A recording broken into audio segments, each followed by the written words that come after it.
Êxodo capítulo 2, o verso 11. Eu vou ler até o 22 e depois eu vou entrar no capítulo 3. Eu vou contar essa história em 2 capítulos, o significado desse momento histórico na vida de Moisés, que começa no capítulo 2, do verso 11 até o verso 22. E depois desse capítulo eu vou para o capítulo 3 e desse momento sublime onde ele vê Deus e isso muda extraordinariamente a sua vida e o seu futuro. No verso 11 diz o seguinte: naqueles dias, sendo Moisés já homem, saiu a seus irmãos e viu seus labores penosos. E viu que certo egípcio espancava um hebreu, um do seu povo. Olhou de um lado e de outro, e vendo que que não havia ali ninguém, matou o egípcio e o escondeu na areia. Saiu no dia seguinte, e eis que 2 hebreus estavam brigando. E disse ao culpado: por que espancas o teu próximo? O qual respondeu: quem te pôs por príncipe e juiz sobre nós? Pensas matar-me como mataste o egípcio? Temeu, pois, Moisés e disse: com certeza o descobriram. Informado desse caso, procurou o Faraó matar a Moisés. Porém, Moisés fugiu da presença de Faraó e se deteve na terra de Midian. E assentou-se junto a um poço. O sacerdote de Midian tinha 7 filhas, os quais vieram a tirar a água e encheram os bebedouros para dar de beber ao rebanho de seu pai. Então vieram os pastores e as enxotaram dali. Moisés, porém, se levantou e as defendeu, e deu de beber ao rebanho. Tendo elas voltado a Reuel, seu pai, este lhes perguntou: por que vieste hoje mais cedo? Responderam elas: um egípcio nos livrou das mãos dos pastores, e ainda nos tirou água e deu de beber ao rebanho. E onde está ele? Disse as filhas. Por que deixaste lá o homem? Chamai-o para que coma pão. Moisés consentiu em morar com aquele homem, e ele deu a Moisés sua filha Zípora, a qual deu à luz um filho, a quem ele chamou Gerso, porque disse: sou peregrino em terra estranha. Parece um tempo curto, algo rápido, extremamente simples, porque logo Deus já aparece para ele no capítulo 3, mas só para você ter uma ideia do tempo que esse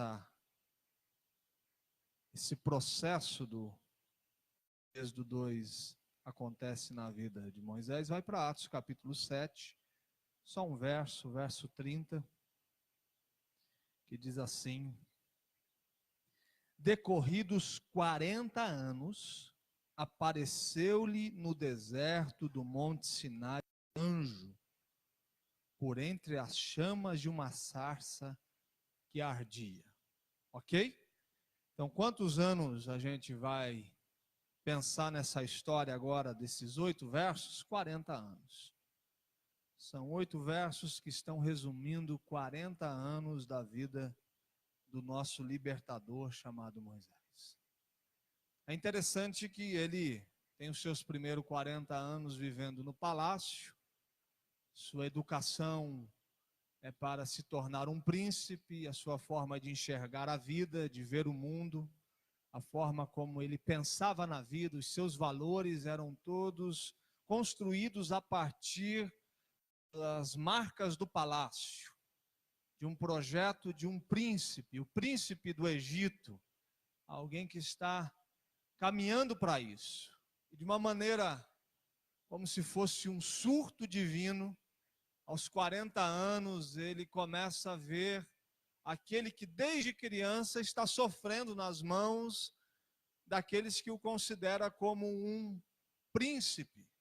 Não é só naquele dia que essa maldade de um hebreu sofrer na mão de um egípcio está acontecendo. Isso é marca registrada na infância, na adolescência, na juventude. Mas como se fosse um toque divino no coração dele, ele olha para aquele homem que está sendo maltratado nas mãos de um egípcio e diz: Isso está errado.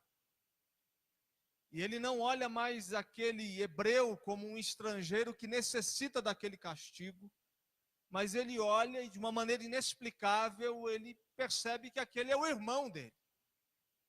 Ele sai em defesa do seu próprio irmão, rompendo com toda essa história preparada para o palácio, para se tornar o rei do Egito, menino que está crescendo, andando pelos corredores do palácio do Egito, agora tem um surto divino, mata, e nesse mesmo instante o coração dele é tomado por um medo. Ele acha que ninguém está vendo, mas como não existe crime perfeito, né? Todo crime deixa um suspeito. Ele vai lá e enterra esse egípcio e fala: a coisa está resolvida, ninguém vai perceber que esse homem está morto. No dia seguinte, o texto nos fala que dois hebreus estão brigando e novamente ele se coloca como aquele que vai resolver os problemas daquele povo que ele, naturalmente, em toda a sua vida, não havia sentido algum em resolver os problemas, e se coloca como um juiz, tentando intermediar uma causa. E aí esse olha para ele e fala: amigo, nessa briga aqui você não entra não, quem te chamou para cá? Não se intromete, senão daqui a pouco vai sobrar para você. Quem vai receber o bufetão aqui é você, então fica na sua. E fica calado, porque você está achando que a gente não percebeu o que você fez ontem? A gente sabe onde está o cara.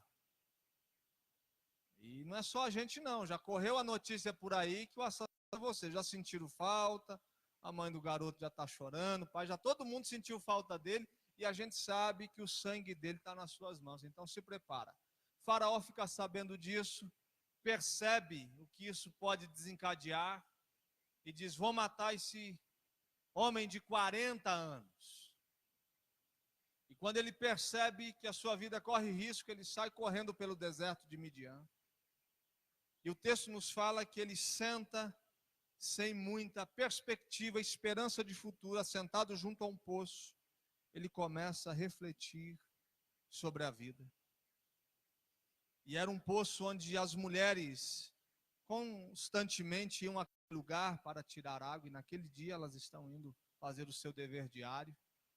E são belas moças, e quando elas chegam lá, homens olham para aquelas mulheres com um profundo desejo, quem sabe até tentando abusar, a gente não sabe o que está correndo ao redor desse dia. E quando se aproximam da moça, ele novamente salta diante desses homens e defende essas moças. Essas moças ficam gratas, ele também pega água para essas moças, ele acelera o serviço, o dia delas fica menor. Elas voltam para casa e o pai fala: ó, era para vocês chegarem aqui daqui 3 horas, por que vocês já chegaram? O que aconteceu? Vocês fizeram o serviço direitinho, está todo mundo aqui, os baldes estão cheios, a água vocês conseguiram trazer normalmente, mas vocês conseguiram fazer num tempo recorde.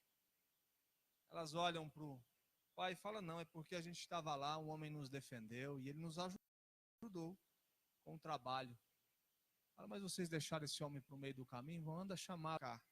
Ele chega lá, como prêmio desse comportamento heróico, ganha uma esposa. O texto nos vai nos dizer que ele se casa com Zípora, tem um filho. Normalmente na cultura hebraica, o filho levava o nome daquele momento histórico que os pais viviam, principalmente o pai. Era como se fosse uma fotografia do momento existencial que o pai estava vivendo. Se você perceber, os filhos de José, eles têm o nome de Manassés, ele me faz esquecer.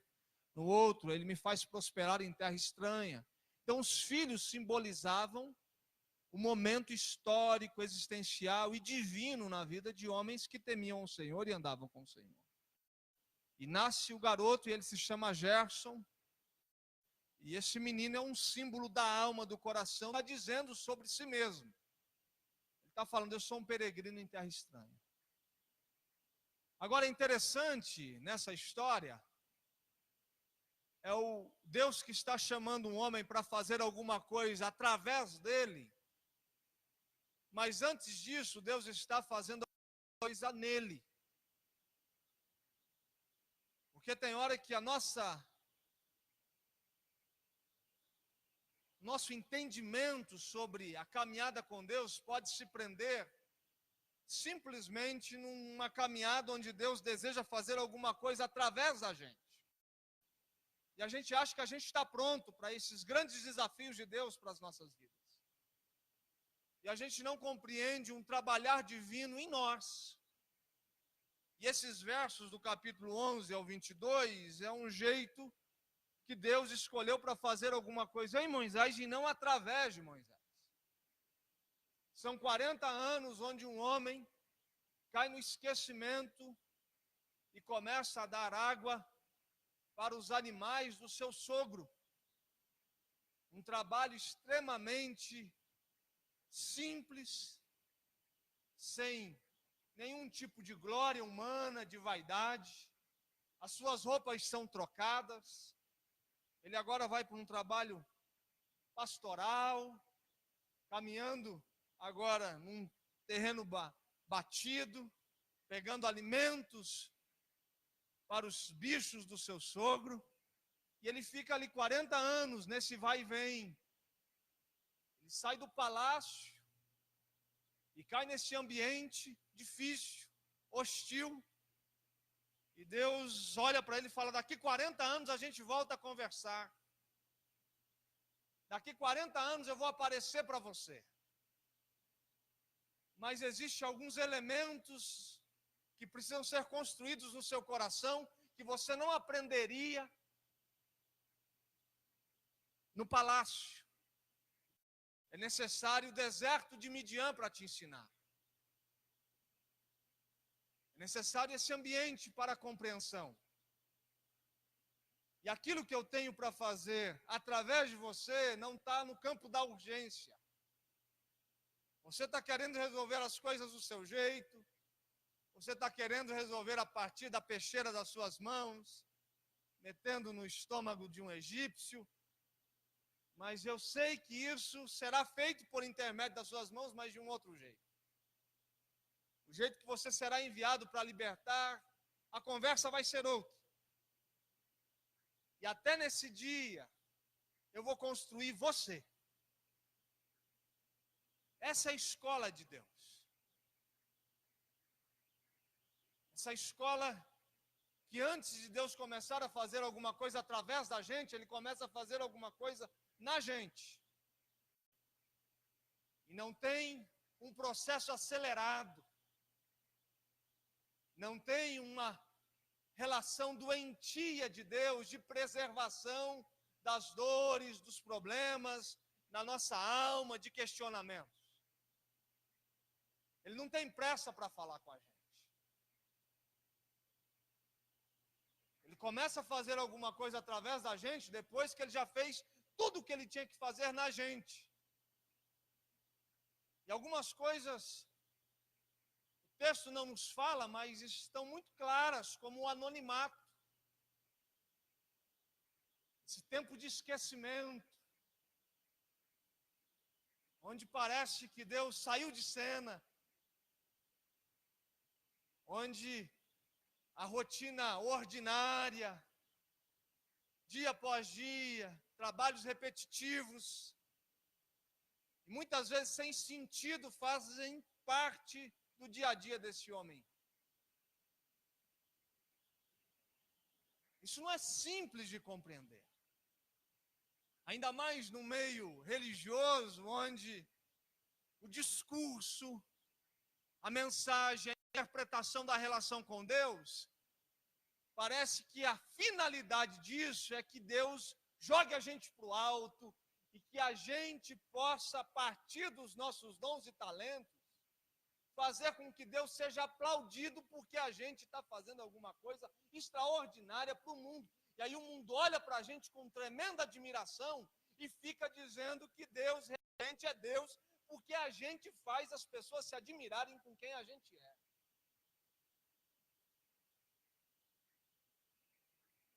Esse Deus que está louco para fazer de você uma pessoa que o mundo nunca viu. Aí a gente entra esse caminho louco de ser extremamente reconhecido, porque Deus não pode perder a chance de nos usar. E aí a gente olha para um texto como esse, um Deus confortável em colocar um servo seu no anonimato, para que ele possa compreender o que é ser servo e não ser príncipe,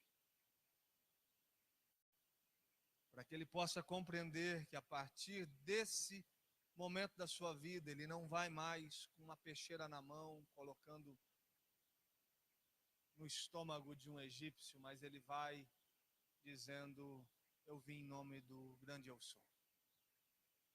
No capítulo 3, daqui a pouco a gente vai entrar e você vai ver esse homem valente, querendo resolver do seu jeito, no capítulo 3, vulnerável, dizendo: como que o senhor pensa em resolver isso? Um medo profundo no coração, vendo de maneira real as coisas que estão ao seu redor. O que eu estou querendo lhe dizer é que você precisa estar aberto e confortável com o jeito que Deus faz as coisas na sua vida. Tem hora que a gente entra em ambientes, em situações que a gente não gostaria de passar ou viver. Você nunca teve um dia na sua vida que você tem plena certeza que foi Deus que te colocou naquele lugar para viver aquilo, e aquilo é extremamente difícil. E você chega para Deus e fala: se eu fosse capaz de escrever a minha própria história, esse dia não aconteceria. Se eu fosse capaz de dizer como deve ser minha vida, e isso daqui não estaria dentro do acordo. Eu só estou aqui vivendo isso porque o Senhor me colocou nesse negócio. Uma outra coisa que me chama a atenção é essa solidão, mas uma palavra que pode expressar melhor é solitude, que é esse negócio da quietude, do coração quieto, de um ambiente, de olhar para o coração da gente, de rever coisas na alma, essa capacidade que somente o silêncio tem de produzir. O silêncio é um negócio que faz você ter clareza do que precisa ser diferente na sua vida. Nós estamos vivendo em uma época extremamente barulhenta, onde o tempo todo a gente está falando, está ouvindo. E aí vem um Deus que constrói um ambiente de solitude, um ambiente onde ele diz: daqui a pouco eu apareço. E um homem capaz de lidar com 40 anos de silêncio divino.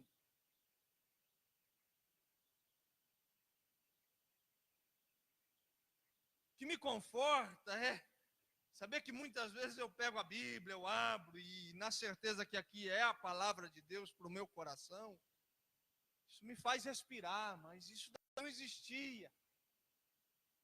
Já vi gente louca com esse silêncio divino que sai batendo em qualquer porta de alguém que pode dizer alguma coisa em nome de Deus, porque ele não consegue ter tranquilidade com o silêncio divino. Um Deus que se cala.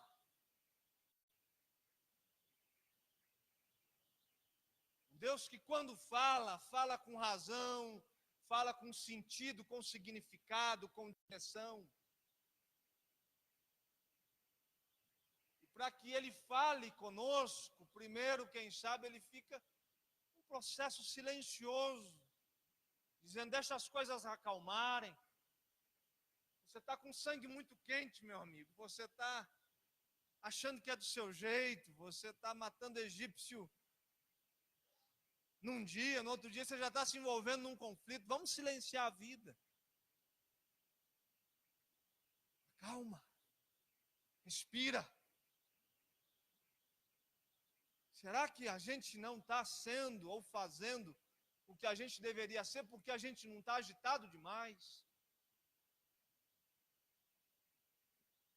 A gente está sem ar. Uma terça-feira que eu preguei aqui, como ter um coração de Maria e um mundo de Marta. A palavra de Jesus para a gente, dizendo, sossega. Para com essa correria, senta aqui. Para com esse negócio de achar que você vai resolver a vida de todo mundo. O Deus da história, o soberano, continua sendo o grande eu sou. Eu estou governando.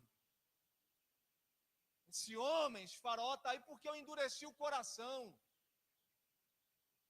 10 praguinhas, eu posso fazer isso a qualquer momento, eu resolvo esse negócio. Mas eu quero resolver sua vida.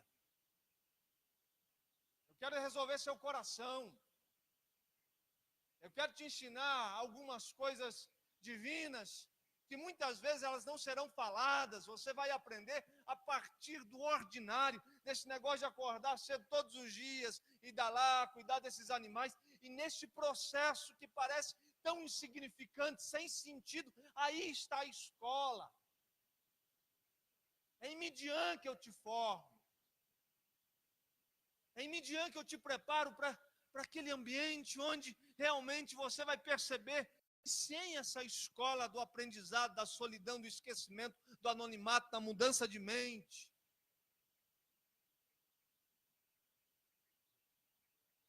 porque tem 40 anos de marcha ainda num deserto, e se você não conseguir lidar de maneira habilidosa com um dia após o outro, sem grandes expectativas, você não vai conseguir liderar um pouco.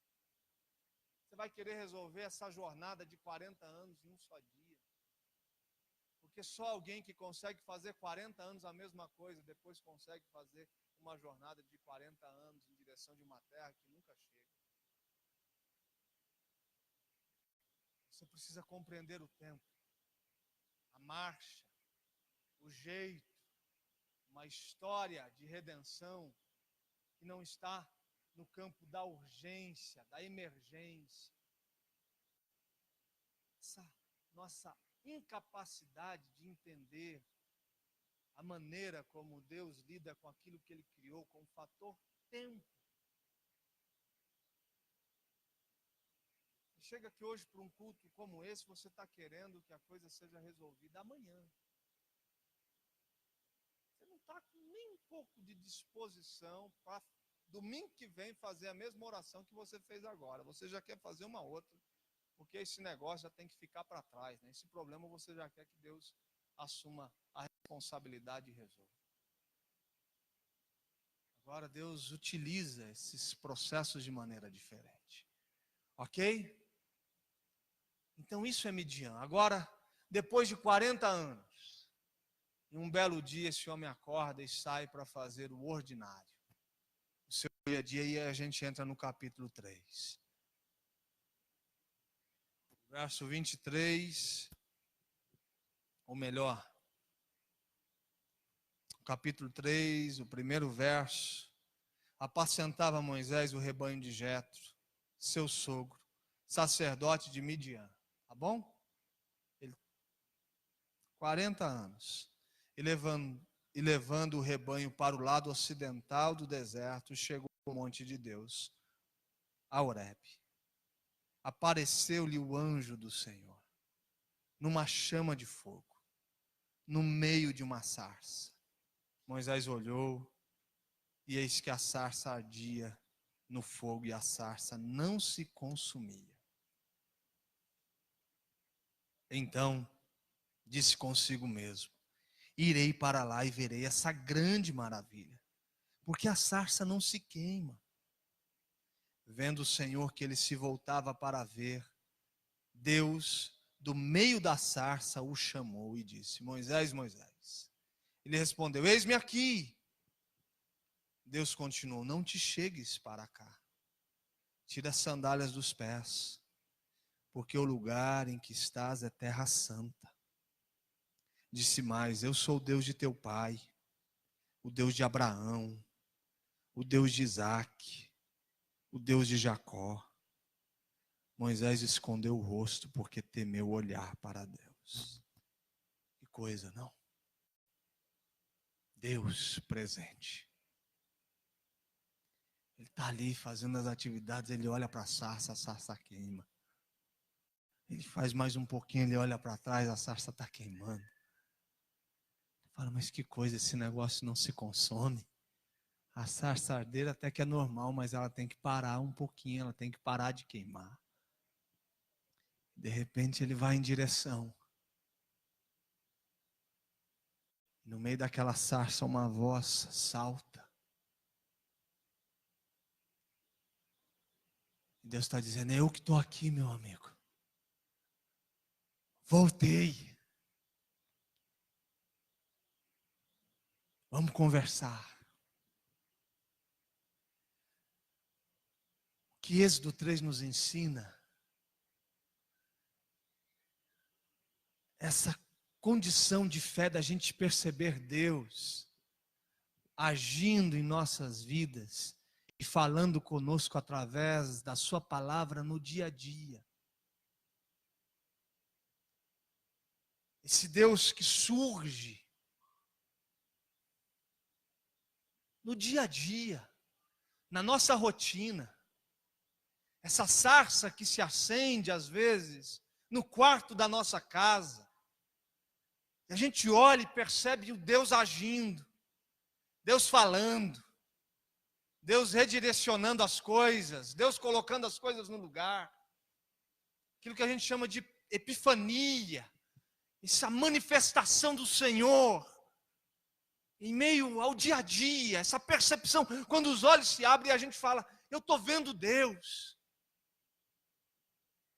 eu estou enxergando esse negócio inexplicável, misterioso, de uma sarça que não se queima, que não para de arder, essa palavra que surge diante dos trabalhos ordinários da vida, de um processo comum, de um dia normal, e de repente ele surge como consolo, como encorajamento, como fortalecimento diante das lutas, com palavra de cura diante da dor, com palavra de esperança diante da desesperança. Essa palavra carregada de amor, essa manifestação de Deus diante das realidades do nosso dia a dia. Isso daqui não é um homem que está desejando, caminhando em direção, não é um homem que sai fazer, o texto está dizendo, Moisés está cuidando do rebanho de Jetro, ele está ali, cuidando, amarrando o bezerro, abrindo a porteira, e de repente ele olha e Deus surge na sua história. Como isso está fazendo falta. Homens e mulheres que percebem Deus agindo e falando em meio à sua vida. De homens que, enquanto estão trabalhando, olham para o lado e conseguem enxergar a graça de Deus e a glória de Deus agindo, tocando, direcionando, produzindo lágrimas. Essa coisa que, infelizmente, eu não consigo produzir na sua vida. Infelizmente, eu não consigo chamar você aqui, porque eu não tenho domínio sobre essa realidade. De chegar aqui e falar bem assim, toma a presença de Deus, porque ela não me pertence. Mas a minha oração é que isso aconteça. Que essa sarça salte na sala da sua casa. Que essa sarça comece a arder aqui na frente dessa igreja. E que homens e mulheres percebam Deus agindo em suas vidas. Tocando em seus corações, transformando os seus casamentos, mudando a história de seus filhos. De repente Deus surge. Eu estou aqui. Na hora que ele começa a caminhar em direção àquele lugar onde Deus está, e à medida que ele se aproxima, Deus fala, para. Porque o lugar onde você começa a pisar agora é terra santa, é ambiente sagrado. Eu estou aqui. Para. Tira as sandálias dos pés, amigo.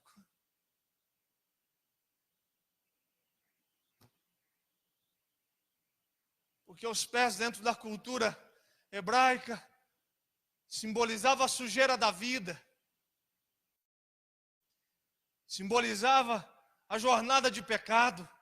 Porque você acha que aquele negócio de lá, que é aquilo, é o símbolo da cultura, que lava os pés das pessoas que estão caminhando e sujam os seus pés na estrada do pecado. Então as sandálias se tornam esse ambiente sujo por estar pisando em ambientes pecaminosos que não tem a ver com a geografia divina. Por isso essa alusão à sandália. Por isso que o sacerdote, ao entrar no santo lugar onde Deus estava, ele tirava as sandálias, porque era um símbolo de uma caminhada pecaminosa que foi feita antes de chegar naquele lugar, mas naquele lugar os pés que entram são pés santos.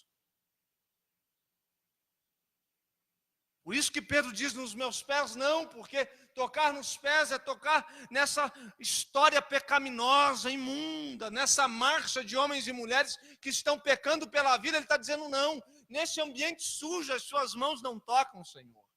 E Jesus fala, não só nos pés, mas eu tocarei em toda a sua alma, em todo o seu coração, em toda a sua vida.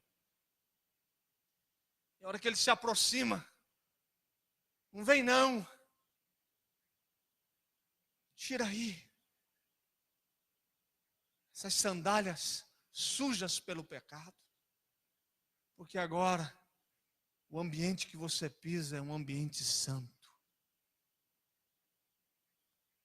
Esse Deus que aparece convidando homens e mulheres para santificar a sua história.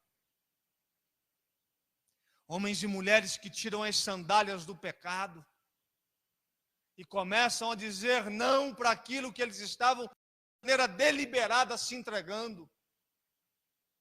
Homens e mulheres que não começam mais ver no pecado o ambiente do seu prazer, mas o ambiente da sua repulsa.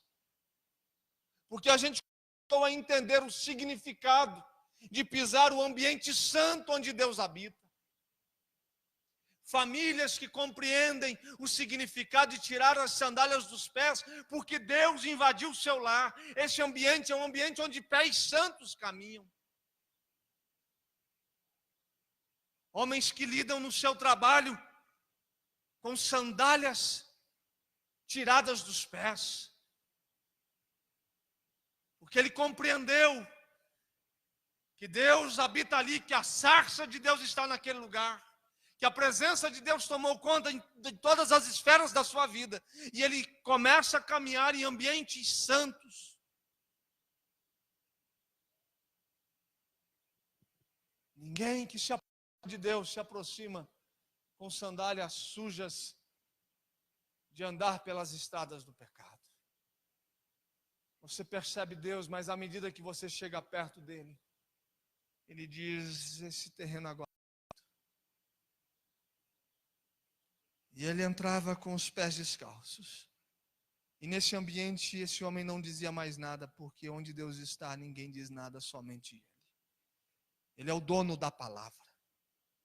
É ele que fala. É ele que dita as regras. É ele que dá as ordens. E nesse ambiente, somente pés santos pisam.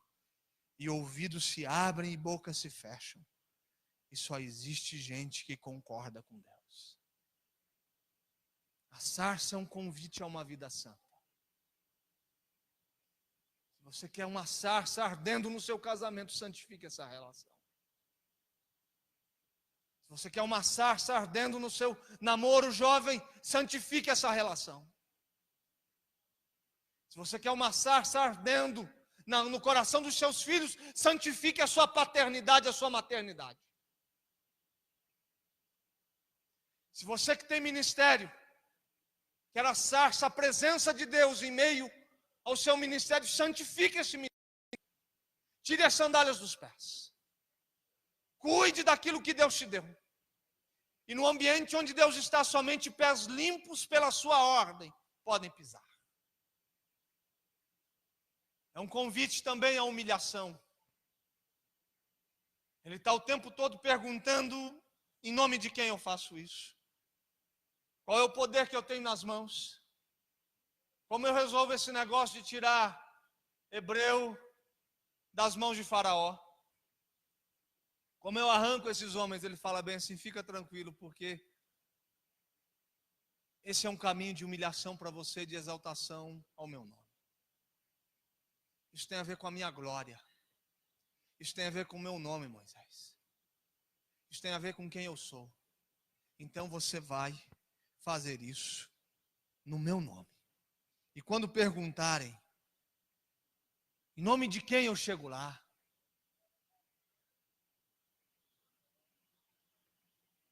Como que eu vou me apresentar? Qual é o cartão de visita que eu coloco na cara de Faraó? Ele vai dizer: diga a ele, eu sou o que sou. O grande eu sou te enviou. Porque não depende de você. E esse homem o tempo todo vai dizer para Deus a sua incapacidade de fazer aquilo que Deus está lhe mandando fazer. Esse é o primeiro sentimento de um vocacionado. O sentimento que ele não é capaz de tamanha responsabilidade. Que ele não é capaz de fazer aquilo que Deus está querendo que ele faça. É uma jornada de humilhação. É uma jornada que o tempo todo vai estar reconhecendo que a gente só faz porque o eu sou está com a gente. E é ele que vai fazendo todas as coisas acontecerem por intermédio dele mesmo. Ele só quer um coração que reconheça quem ele é. Que fale em nome dele. E que diga que é por intermédio dele. E a última coisa que eu gostaria de compartilhar com você nessa noite são essas várias afirmações que Deus está fazendo. Quando Moisés está preocupado com aquilo que Deus está lhe pedindo para fazer. E no verso 15, por exemplo, Deus diz a ele: assim dirás aos filhos de Israel, o Senhor de vossos pais, o Deus de Abraão, o Deus de Isaque e o Deus de Jacó me enviou a vós outros. Este é o meu nome eternamente, e assim serei lembrado de geração em geração. É um convite para ser parte da grande história da redenção de Deus no mundo. É um convite para ser parte da missão de Deus na terra. Ele está dizendo: estou convidando você para ser parte da história que eu comecei a escrever na vida de Abraão. O tornei pai já na sua velhice. Dei a ele um filho. E eu continuei essa história de Abraão na vida de Isaque. E essa história que caiu para Isaque também se derramou sobre Jacó. E eu estou convidando você a ser parte dessa missão que não vai se encerrar em você. Mas essa grande história, esse roteiro de salvação, você passa a ser um item nessa história. De transformação, da minha glória, do meu nome e da minha salvação chegando a homens e mulheres perdidos. Perceber Deus se manifestando em meio à nossa vida, no nosso dia a dia, é receber o chamado a ser parte da grande história e da grande missão de Deus, a grande história de redenção do Senhor no mundo. É ser parte como um item nessa história que Deus está escrevendo, na minha vida e na vida das pessoas com as quais eu encontro durante toda a minha vida. Enquanto caminho, esse significado de ser parte da grande história da salvação de Deus no mundo, e eu sou um item nisso. Essa história que começa em Abraão e tem uma linha que passa por dentro do povo hebreu, chega no Messias, no desejado das nações, até Atos 2, onde cai para todo povo, de toda raça, tribo e nação, O evangelho que chega no meu coração, mas ele começa onde? Ele começa lá em Abraão. É uma história linda de Deus. E eu sou parte disso. Sou parte da grande história amorosa de Deus. Ver Deus é se envolver nisso. A nossa falta de envolvimento, as nossas barreiras, os grandes muros de obstáculos que fazemos para um não envolvimento com a missão de Deus, é porque a gente não está enxergando Deus. Porque o dia que a gente percebe Deus, a gente fala, eu quero fazer parte daquilo que o Senhor está fazendo no mundo. Eu quero me envolver com a história de salvação do Senhor na minha casa. Eu quero ser parte de um processo de transformação na vida do meu filho. Eu quero me envolver com a história de salvação na vida do meu esposo. Eu quero ser instrumento de salvação na vida do meu amigo, do meu vizinho, do meu companheiro de trabalho. Eu quero ser parte da história de salvação do Senhor nessa cidade. Eu quero ser parte da história de salvação do Senhor nessa igreja, no meio dessa comunidade. Mas quando isso acontece, quando os nossos olhos percebem a sarça ardendo e Deus falando por intermédio dela. Que os seus olhos se abram nessa noite. Que você entenda que o mesmo Deus que está fazendo algo em você, fará também algo através de você. E as duas coisas são importantes. Ele não faz as coisas apressadamente até que o coração não esteja totalmente pronto para que ele possa fazer aquilo que ele deseja através de nós. Mas existe uma obra de Deus que deve ser feita em você. Existe uma obra de Deus também que será feita através de você, para a glória do nome do eterno Deus. Amém?